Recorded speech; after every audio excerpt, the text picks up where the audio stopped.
Terima kasih Anda masih bersama kami dalam NTV Prime Dialog. Pemirsa, pemerintahan Prabowo Subianto Gibran Raka Buming Raka yang mengusung program Asta Cita resmi memasuki 100 hari masa kerja pada 28 Januari 2025. Asta Cita mengusung 8 program utama yang dibidik untuk mewujudkan Indonesia maju dan makmur. 8 misi Asta Cita tersebut utamanya untuk mencapai swasembada atau ketahanan pangan, serta kesejahteraan masyarakat Indonesia. Dalam 100 hari pertama ini tentunya sudah ada catatan-catatan positif yang bertujuan dan juga untuk kesinambungan untuk mencapai target pertumbuhan ekonomi hingga 8%. Dan untuk membahasnya, di tema 100 hari Asta Cita Prabowo Gibran, bersama kami di studio sudah hadir Bapak Nurdin Tambolon. Selamat sore Bapak. Selamat sore Mbak Pratiwi. Bagaimana kabarnya, sehat Bapak? Sehat-sehat. Sehat ya? Ya. Beliau merupakan praktisi dan juga pernah di legislatif selama 4 periode dan di eksekutif sebagai tim ahli Wapres RI.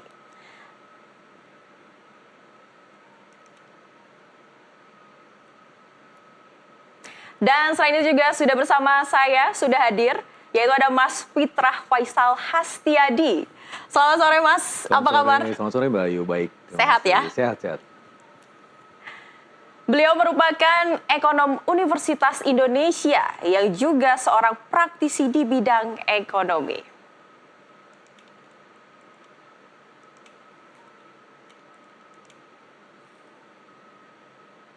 Baik, terima kasih Bapak-Bapak sudah berkenan hadir di studio NTV ini. Sama-sama. Dan sebelum kita memulai perbincangan kita pada sore hari ini, kita akan menyimak terlebih dahulu informasi berikut ini.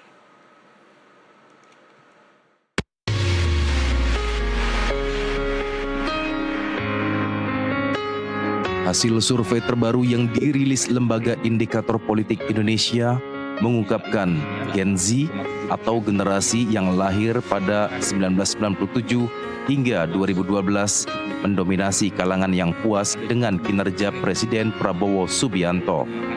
Direktur Eksekutif Indikator Politik Indonesia, Burhanuddin Muhtadi menjelaskan, dalam survei tentang evaluasi 100 hari kinerja Presiden dan Kabinet Merah Putih itu, angka kepuasan Gen Z mencapai 81%. Ia menyebut angka ini juga berperan dalam kemenangan Prabowo Gibran pada Pilpres 2024. Dalam survei yang digelar pada 16 hingga 22 Januari 2025 tersebut, Burhanuddin memaparkan kepuasan terendah terlihat pada generasi baby boomers atau masyarakat yang lahir pada 1918 hingga 1964. Selisih kepuasan Gen Z dan baby boomers cukup tebal, yakni 8,3%.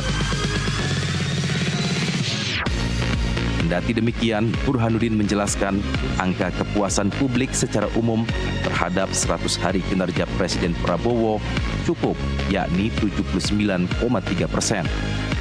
Ia mengungkapkan setidaknya ada lebih dari 20 alasan yang melatari kepuasan 1.220 responden dari seluruh provinsi di tanah air terhadap kinerja Prabowo. Sebanyak 18,9% rakyat menilai Presiden adalah sosok yang tegas, berwibawa, berani dan bijaksana.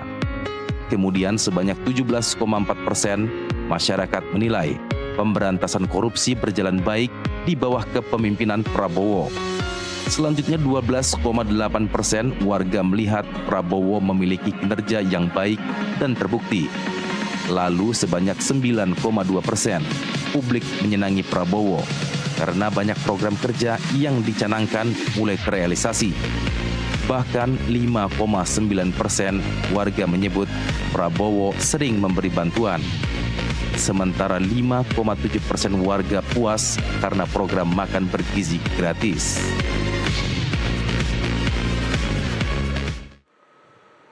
Di 100 hari pemerintahan Prabowo dan juga Gibran, kita mendapati informasi bahwa ternyata dari hasil survei menunjukkan bahwa tingkat kepuasan dari masyarakat sangatlah tinggi, bahkan melampaui dari hasil survei dari Presiden sebelumnya. Untuk melihat hal ini, bagaimana tanggapan dari Pak Nurdin? Ya, terima kasih Mbak Pratiwi ya.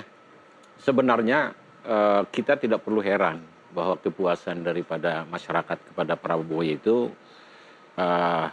adalah memang sudah sepantasnya lah. Kita lihat sendiri bagaimana Pak Prabowo komitmennya ya cukup jelas, bagaimana beliau untuk memajukan bangsa Indonesia. Beberapa statementnya menyatakan bahwa dia akan betul-betul membangun Indonesia dan juga dia akan mengabdi kepada selama kehidupannya untuk mensejarahkan bangsa Indonesia, dan juga dia akan menghilangkan kemiskinan dari bumi Indonesia dan juga mengusir para koruptor dari Indonesia apabila mereka tidak berubah untuk bersama-sama membangun Indonesia yang lebih maju, sehat, pintar, dan sejahtera. Jadi komitmen ini juga disertai dengan tindakan-tindakan beliau seperti memulai memberikan makanan bergizi gratis, dan juga bagaimana kita menghadapi dengan negara-negara asing cukup tegas bahwa beliau akan menjaga daripada sumber daya alam kita dan memberikan sumber daya alam itu dibangun oleh bangsa sendiri. Beliau tidak membenci dengan negara luar, tetapi memprioritaskan bangsanya sebagai tuan di negeri sendiri di dalam membangun sumber daya dalam mensejahterakan tersebut.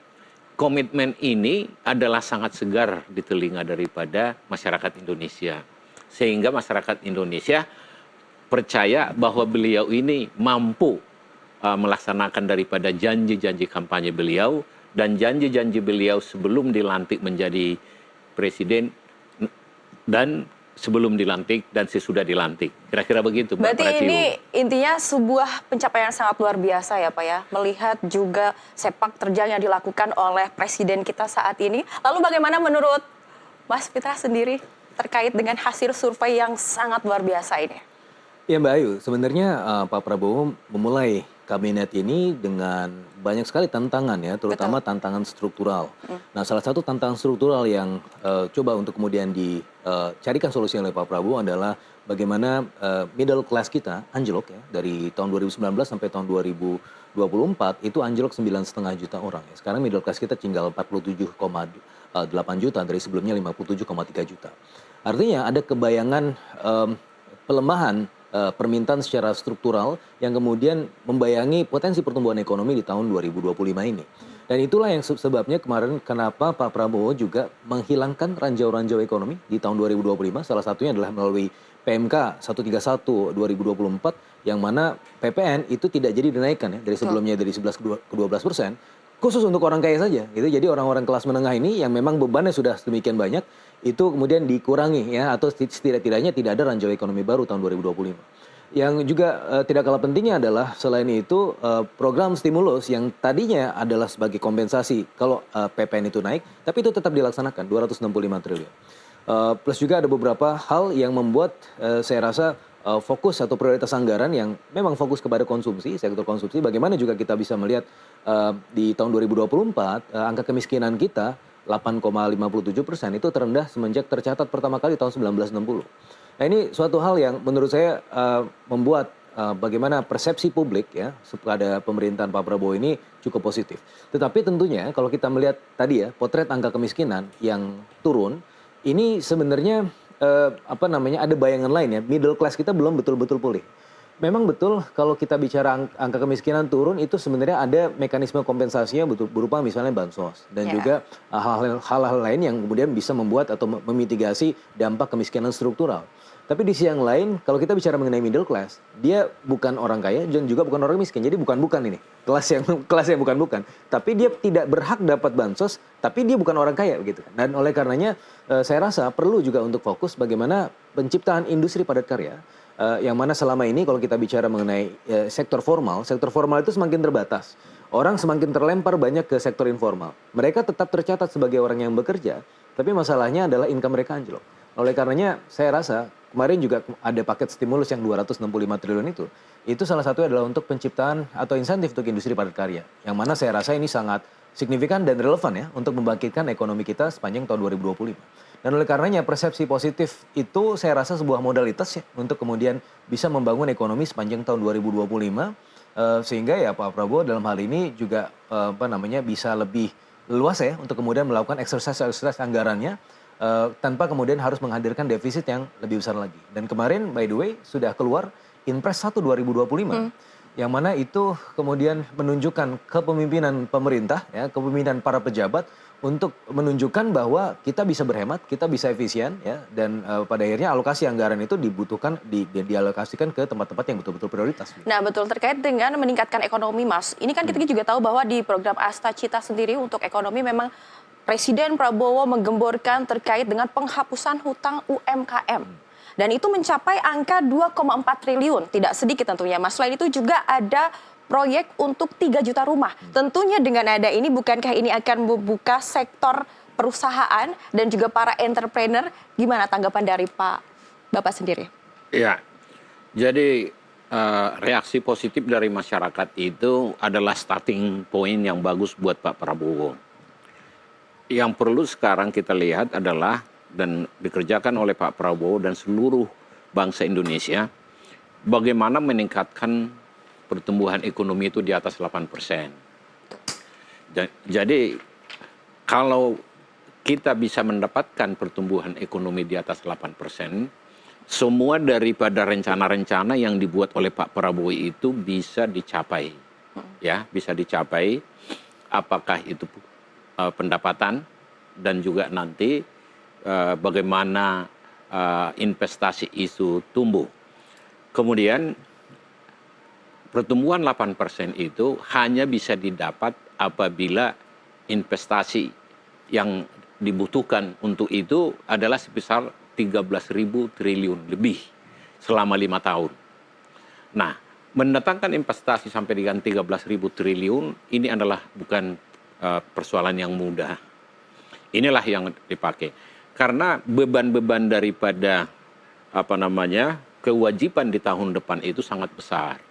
Karena sekarang hutang kita itu adalah di atas daripada 8,3 ribu triliun. Di mana ada